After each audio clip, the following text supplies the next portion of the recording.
Hey everybody, what is going on? Serial Overdrive here, and today we're playing Cyberpunk 2077. What we're going to be doing today is going over the good, the bad, the ugly of Cyberpunk 2077. We're going to be talking about why I really love this game and think this is probably one of the most amazing games I'm going to play in the next couple years, and why so many people hate this game, and why this game might not be the game for you to buy right now. Okay, so there's a lot to take in here, right? And there's so much to cover. But the first thing I want to just draw everybody's attention to is the screen. Like, this game looks beautiful. Right here, I'm playing on sort of top of the line hardware. Okay, we're not talking 30 series graphics cards, but we're not too far off, right? This is like 3070 what you're going to be getting with it. This is like a 2080 I'm running on, okay? Like, it just looks beautiful. It feels amazing. There's people wandering the streets at all hours. The population changes. The density of the population changes. Different areas are busy at different times. It is like a real living, breathing city. I've traveled a ton, like a lot of, like, this is like where this game just excels beyond my wildest beliefs. The environments just feel so real. They feel so lived in. The people you expect to see in an area are the people you see at that time of day. And that's something you can't really get with most games, right? Like Skyrim, you can't go to a sketchy area and see sketchy people. They're just sort of the same people you see all over the environment, right? In Cyberpunk, that's not true at all, right? Like, if you're going to an area with prostitutes or whatever, they're like, all right, we just got demonetized, whatever, it's worth it because this review's got to be good. If you're going to an area with prostitution, right, you're gonna see like dildos, you're gonna see all sorts of crazy shit, you're gonna see people walking the streets in ridiculous outfits, because that's the future. That's 2077, right? It's out in the open. It's just like, it's like the red light district in Amsterdam taken to another level, okay? Like, that's what you're seeing. And then if you're going to the financial district, those people aren't there, because guess what? It's the same thing wherever you go in the world. When you look at a sort of, you know, if you're going to, Soy Cowboy or something like that in Bangkok, this is what it feels like. But then when you go to the financial district, it's a completely different atmosphere. That's how this game feels, and I love the fact that they do this, right? You're going to these open-air bars, and the people there are, like, they're dressed nicely. I mean, this girl shouldn't be eating fries behind the bar, but hey, it is what it is, right? Like, people are dressed nicely. You've got prostitutes propositioning cars that are empty. That's a little weird, but hey, it is what it is. There are issues with the game, right? The AI isn't quite as well-rounded as it should be, but the overall atmosphere and picking what characters go where, they did an amazing job of this. And a lot of the conversations that you see feel somewhat organic, but if you pay attention, if you go too deep, it feels like they're just repeating the same old thing. There were some people that expected conversations to be completely organic, which I don't even know how you do that, right? Like, if we could do completely organic conversations, I don't think Serial Overdrive would be the one making these videos on YouTube. It would be Serial Overdrive, the AI, making videos. And that just doesn't exist. Like, there were some people, and this is the thing, I'm a programmer, right? So, like, what I'm looking at now, these graphics, this feeling, this environment is amazing, and it's spectacular that they could do this. But there were some people that expected this to feel like real life. They expected it to be like, you walk up to a character, you stare at them, and they get a little peeved off, and they're just like, what are you doing, dude? You know, like, the macho character says that, and that would be amazing. But I think we're going to have to wait a decade to see that, folks. But, like, in this game, when you're on a cutscene, when you're driving through the city, you don't skip the ride. Right down here, you've got a skip the ride button. I never hit the skip the ride button in this game. This is the only game I can say that about, because just taking in the environment, watching the rain fall in the city, people walking around, just like, it's amazing. It feels like I'm going through a real city, but it's a futuristic city. It's unlike anything you can get anywhere else, I feel like, right? And it feels living, it feels breathing, and it blows me away. Every time I step into this game, it feels like I'm in a real, like, night city. It is everything I expected as far as that goes, okay? The story, I'm not going to spoil anything. There's no spoilers in this video, but the story's, like, pretty insane. It's pretty good. At times, it does get a little slow. Sometimes the cutscenes run on a little bit too long, but overall, the writing is fantastic. The story is really good. Like, Keanu just delivers an amazing performance, and, like, all the voice actors are just awesome at what they're doing, and they kill it, right? there are a few issues, okay? So the blaring issue is that what you are seeing on my screen is not what everybody's getting. And that's a problem, I feel like, right? Because this environment, that's what really pulls me in and just won't let me go. Going through this environment, seeing the neon lights reflect off the street, just seeing that, like, environment change, the population density in city center versus the outskirts versus here and there, and just the way that markets in like Japantown feel and are just vibing, and how it is at night and the people wandering around the city at different times of day. The fact that this girl here looks like some sort of random raver and this dude up here is just wearing a banana hammock, and then you go over to this market and it's, you know, some weird people, but sort of cool, right? It's like a futuristic, like Asian, Japanese vibe that you're getting here, and it's amazing. But the problem is, if you take away these graphics, if you take away this look and you dumb it down to like a 2013 level, you're playing on your Xbox One, your PS4, it doesn't feel right, okay?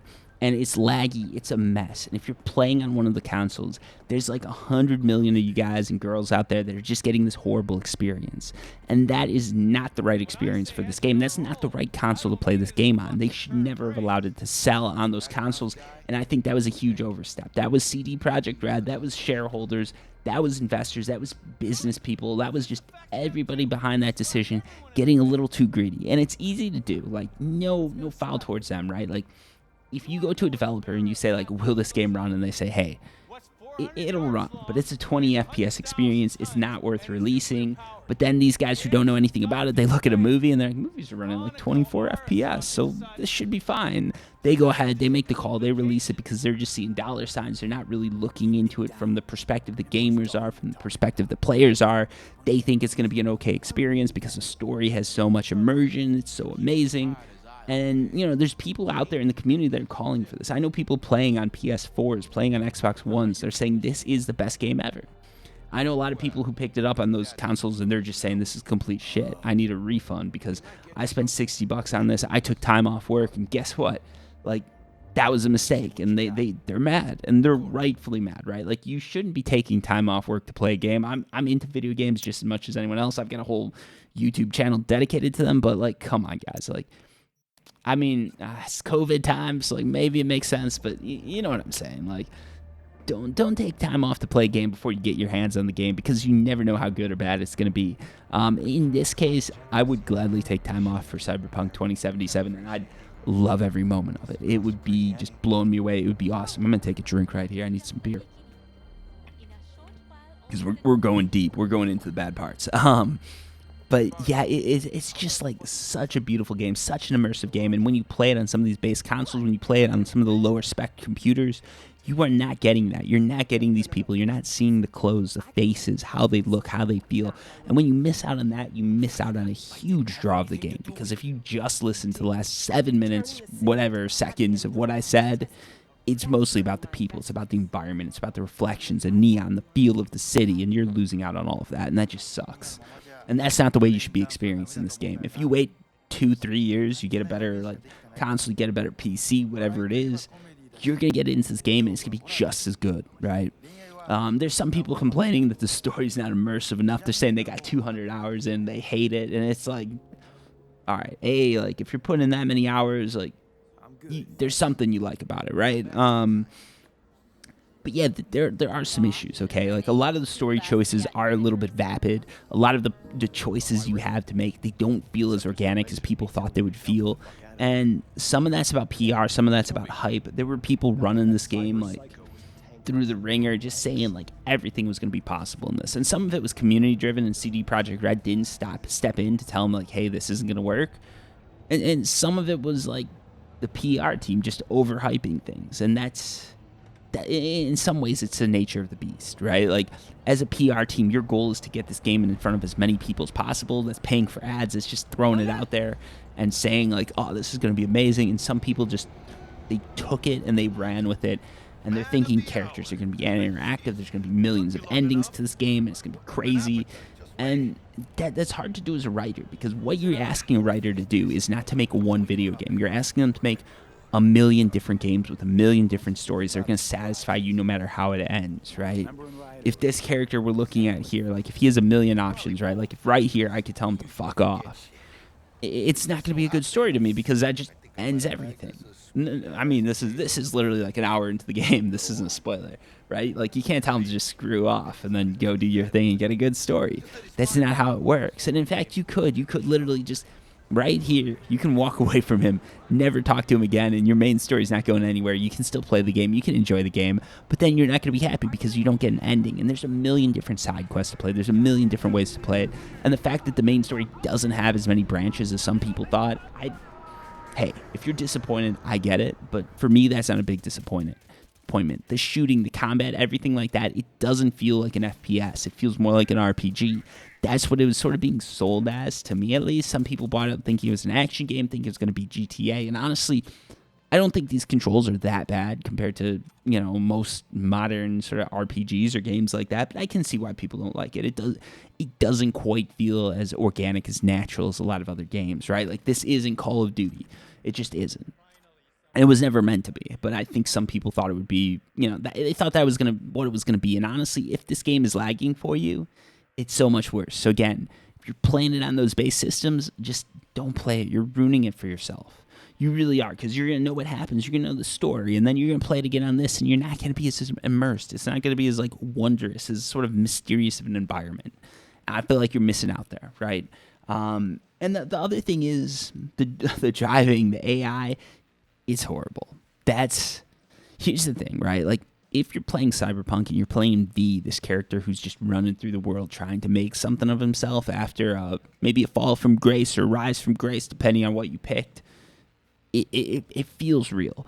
But the second you break that immersion, the second you become V, the serial killer, V, the cop shooter, V, the guy who's going to run out, set off a grenade in a crowded market and see what happens, it doesn't feel right. It just doesn't feel right. And it's because the developers made this so that you're following the story, you're playing a character the way they want you to play it.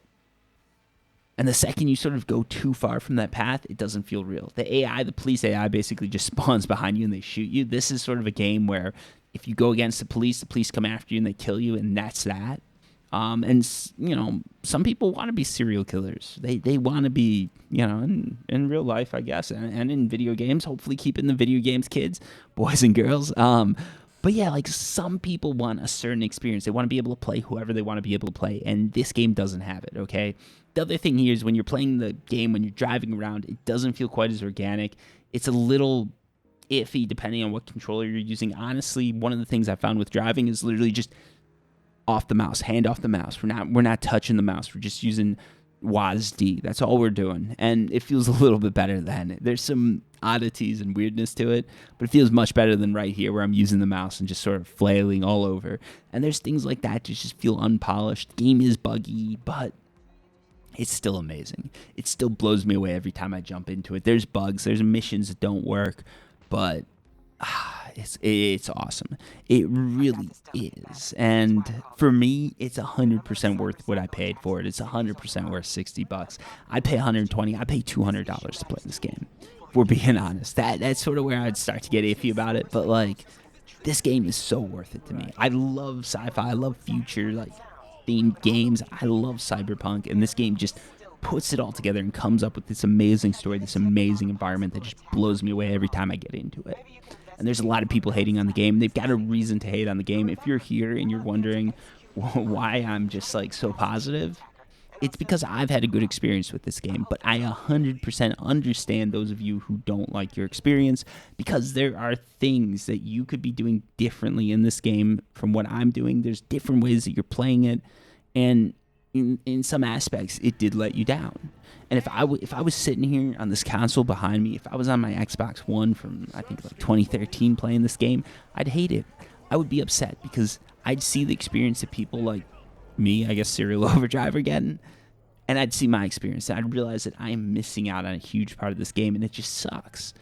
And the fact that developers sold it to people saying it would work, saying you'd get the same experience that people with $2,000, $5,000 PCs would get, saying it was going to be close enough, it was going to be good enough, that's wrong. I don't know. I hope that they can deliver a good experience. I hope that in 2021, 2022, there's people sitting there on an Xbox One playing this game, loving it, getting the same experience I get, but I don't think that's going to be the reality. I think what's going to happen is the tech, the systems are going to catch up. Cyberpunk's eventually going to be this critically acclaimed game that people love because we're all playing it on, good hardware that has ray tracing, that has these different abilities, and people are going to see this game in 5 years and say, this was a game of a decade, game of a generation. This was a game that came along and sort of changed things, changed the way environments were built, changed the way worlds were created, changed the way we expected to feel when we entered into a virtual world. And I love that. I love what this game's going for. I love what this game did. And I really have high hopes for it because honestly, like, a few bugs get fixed. The police AI gets a little bit better. Maybe some character customization and stuff like that. Like, there's a lot of little things that are missing. There's a lot of little things that a typical role-playing game has. There's a lot of things you'd expect to see. But here's the thing, right? You're playing your character in the first person. CD Projekt Red wanted to get this game out because people were upset because it's the Christmas season. You're playing this game in the first person, so they didn't prioritize the way you look. They didn't prioritize changing your hair, changing your eye color, anything like that. So character creation, a lot of stuff like that just feels like it's missing. You go into some of these different aspects, some of these different systems that need to be coded, and you realize how much is missing, right? And this is my overall takeaway. This is what I think happened. I think CD Projekt Red got into this game. They got it hyped. They started getting more and more investors that were interested in putting money into this game, and they were able to buy things. They were able to buy coders, get voice actors that were insane, get story writers that were insane. But with coding, with development, one of the things you've got to do, and one of the things that's sort of hard to do, is you've got to ramp up developers. And what this takes lead developers, people who know the game, who are coding the game, going off for a couple months and helping to skill up other developers. This costs time. This costs money. This takes sort of a long time to do, right? Like, for a game like this, if you want to bring in developers halfway through, it's going to take you 6 months to a year to skill them up. And you're going to lose some time. You're going to lose 6 months to a year of current developer, 6 months to a year of budget because you're paying for a new developer, and you're probably going to lose 3 months of current developer time. So CD Projekt Red probably was not able to skill up the coders as fast as they were able to skill up things like story writers, things like, environment creators and stuff like that, because I think, and I'm a coder, so maybe I'm biased, right? But I think if I go to an artist and I say, hey, I want like a cyberpunk world. These are some screenshots. This is what I imagined. Take a month, read up on this, read the lore, and come up with some amazing environments for me in the desert. They'll be able to do it, right? I think if I'm a writer and I say, write a story about this and that happening in this game, this is the environment, this is the setting, go do it, they'll be able to do it. But if you go to a coder and you say, hey, I want a plug-and-play system that I can plug into the game, does this, that, and the other thing with gravity, they might not be able to do it. If the game's code is bar none amazing, if this is some like PhD level code, 100% be able to do it. But the reality is that's never the case. And that's, I think, where a lot of the problems came in, and that's why things like changing your character design, changing the way you look halfway through the game, doing any sort of thing that you expect that a lot of RPGs have, just you aren't able to do. And I think over the next year, over the next 2 years, they're going to be able to catch up. They're going to release the online version of this game. And as they're doing that, a lot of these systems are going to be updated. They're going to be amazing. And hopefully I'm going to be making a video in like a year or two saying, hey, look, I was right. This game's stellar. This game's amazing. And hopefully those of you guys on console, those of you guys on PS4, Xbox One, and all that stuff are going to be able to join in and love this game as much as I'm loving it right now. But yeah, that's what I think of Cyberpunk 2077. Hopefully it makes sense. Hopefully there's some semblance of like a point here, and you guys can make the decision of whether you want to buy this game or not for yourselves. But the base thing is make sure you've got the hardware to run the game, not the hardware the company recommends, not what CD Projekt Red is saying you need it, at least not initially. Get the hardware that you can run this game on sort of medium-high settings, maybe have ray tracing on for a few places.